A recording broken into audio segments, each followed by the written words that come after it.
রাজ্যের এখন হটস্পট সন্দেশখালি। প্রকাশ্যে আসছে একের পর এক বিস্ফোরক সব অভিযোগ।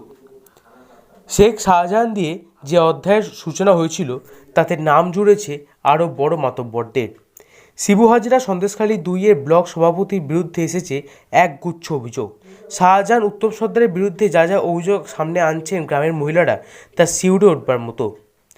গত শুক্রবারই সন্দেশখালীর সরবেটির রাস্তায় বাঁশ, লাঠি, গাছের ডাল, অস্ত্র হাতে রাস্তায় নেমেছিলেন হাজার হাজার মহিলা।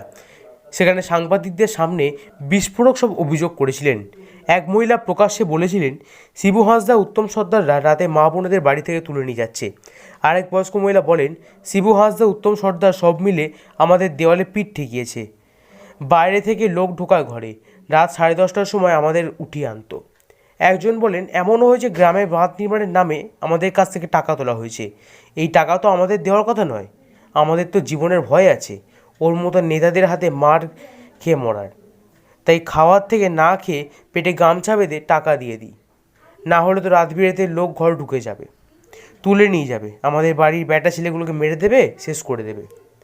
আরেক বয়স্ক মহিলা বললেন, 1000 টাকার কাজ করলে 500 টাকা ওদের দিয়ে দিতে হচ্ছে, না দিলে রাতে এসে তুলে নিয়ে যাচ্ছে, বাড়িতে এসে কোদালের বাঁট মেরে যাচ্ছে।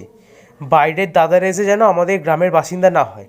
শিবু হাজরা, উত্তম সর্দার বাইরের বাসিন্দা, এখানকার নয়, আমাদের দিতে বাধ্য করেছে। ক্যামেরার সামনে মুখ খুলেছেন গ্রামের মহিলারা, আর তার জন্য নিগ্রহের শিকারও হতে হচ্ছে তাদের। অভিযোগ, আমরা চিহ্নিত করে টার্গেট করে নেওয়া হচ্ছে।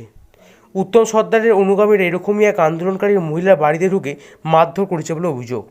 চোয়ালে তার রক্ত জমাট বাঁধা, কোলের একরত্তি সেই অত্যাচারের হাত থেকে রেহাই পায়নি বলে অভিযোগ।